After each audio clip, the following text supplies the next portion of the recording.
You ever have one of those mornings where you walk into the shop, smell that mix of cold steel and cedar, and just feel like the luckiest person on the planet? Even if your back is screaming at you because you spent all Sunday wrestling 4 by 8 sheets of birch plywood. Speak for yourself, Tiger. My Sunday was spent avoiding anything heavier than a remote control. But judging by the sawdust currently forming a second layer of skin on your forearms, I'm guessing you weren't resting. Rest is for people who have enough cabinets, which, as it turns out, is nobody. But honestly, I was looking at the calendar this morning, May 25th, 2026. If you told me 10 years ago we'd be seeing the tech we have now, I'd have thought you were reading from a sci-fi novel found in a bargain bin. It is getting a bit futuristic out there. You're usually the guy who thinks a manual hand plane is the peak of human achievement, but even you're buzzing about the new gear coming out this week. Well, I'm a sucker for anything that stops me from ruining a $300 piece of material. Have you looked at this HSG Laser GT series? It's not just a laser. It's like having a dedicated production line that doesn't take lunch breaks. They figured out how to move the head with such high-speed sequencing that the dead time between cuts is basically gone. It's like watching a hummingbird that's been trained in metal fabrication. A robotic hummingbird with a heat ray. Terrifying, yet efficient. But what about the welding side? I saw you circling the Lincoln Electric Alumafab in the catalog like it was a classic Mustang. Aluminum welding is the heartbreak of the fabrication world. It's the moody teenager of metals. Too much heat, and it collapses into a puddle. Too little, and you might as well be using a glue stick. But this Alumafab system, it's engineered for high-volume aluminum MIG. It handles that thermal conductivity like a charm. It's for the shops that are putting out boat hulls or trailer frames all day. It takes a process that used to feel like walking a tightrope and turns it into a stroll in the park. Sounds like they're trying to take the art out of it. Or maybe just the agony. A little bit of both.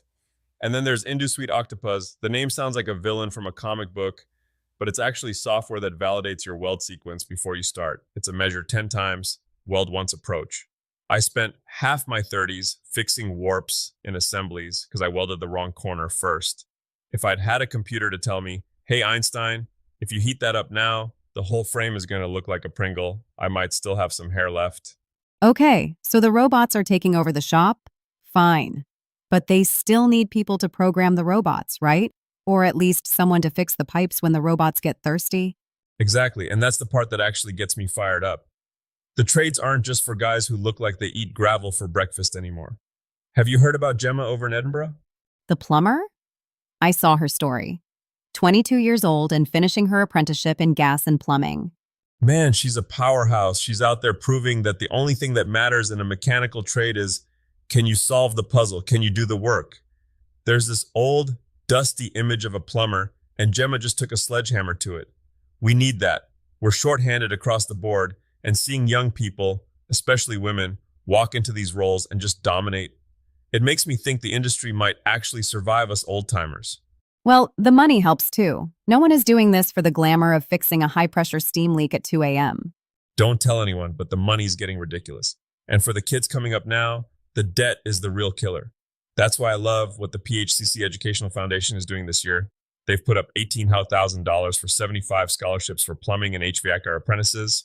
Wait, $18,000? That's not pocket change. It's life-changing. If you're an apprentice and you're worried about how to pay for your certifications while you're making apprentice wages, which we all know are ramen noodle wages for the first year or two, this is the golden ticket. You get the skills, you get the credentials, and you don't have a mountain of debt hanging over your mailbox. That's the real revolution. All right, let's pivot. Not everyone wants to crawl under a house. Some people want to make beautiful things and, actually get paid for them. The maker mogul side of things is looking weirdly soft this year. Soft in texture, but hard on margins. Shopify put out some data, and apparently tufted rugs and custom resin jewelry are the it items for 2026. I can see you now, Tiger. Put down the welder, pick up a tufting gun. You'd look great in a floral apron. Don't tempt me. I've seen the price tags on some of those custom rugs, but honestly, the barrier to entry is what's interesting. You don't need a $50,000 CNC machine. You need a frame, some yarn, and a steady hand. Same with resin. It's high perceived value. People love the one-of-a-kind vibe. But just making them isn't enough. I see so many makers on Instagram with amazing products and 4 likes, one of which is their mom. Hey, mom is a loyal customer. But you're right. The game has changed. If you aren't using product tags in your reels, you're basically running a store with the lights off and the door locked. You have to let people buy the thing the second they see it. And stop trying to make your videos look like Super Bowl commercials. Oh, I agree. I scroll past the glossy stuff.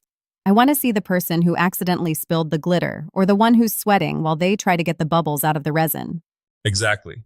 Authenticity is the only currency that isn't inflating right now. Show the struggle, show the sawdust, show the 3 failed attempts before the one that actually worked. That's what builds a community that actually wants to open their wallets. Speaking of struggles, I saw your Sunday night live stream. Sand once, cry once. That sounds like a man who spent too much time with a random orbital sander this weekend. I was working on that game night table, the ultimate board game setup, pockets for the cards, integrated cup holders so no one spills a craft beer on a custom finish. I got impatient. I skipped 180 grit and went straight to 220. And And the second the oil hit that wood, every single pigtail swirl from the coarser grit jumped out and screamed at me. It looked like a topographic map of a disaster. I had to strip it and start over. Hence the sand once, cry once. If you do the boring work right the first time, you don't have to do the heartbreaking work of fixing it later.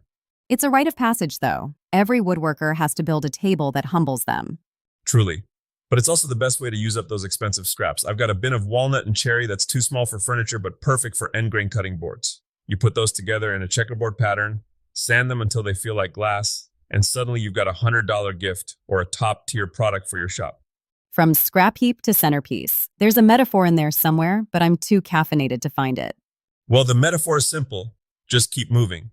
Whether you're looking at an $18,000 scholarship, a new laser cutter, or just a pile of walnut scraps, the finish line is only there if you keep walking toward it. That was almost poetic, Tiger. Who are you and what have you done with my grumpy craftsman? I'm just a guy who realized that even if the world is moving toward high-speed automation and resin jewelry, there's still nothing better than the feeling of a tool that fits your hand perfectly. Fair enough.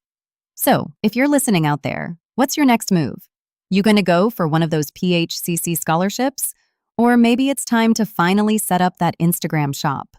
Whatever it is, don't wait for the perfect moment. The perfect moment is usually buried under a pile of mistakes you haven't made yet. Go make them. Stay sharp, stay safe, and for heaven's sake, don't skip your sanding grits. We'll see you in the shop.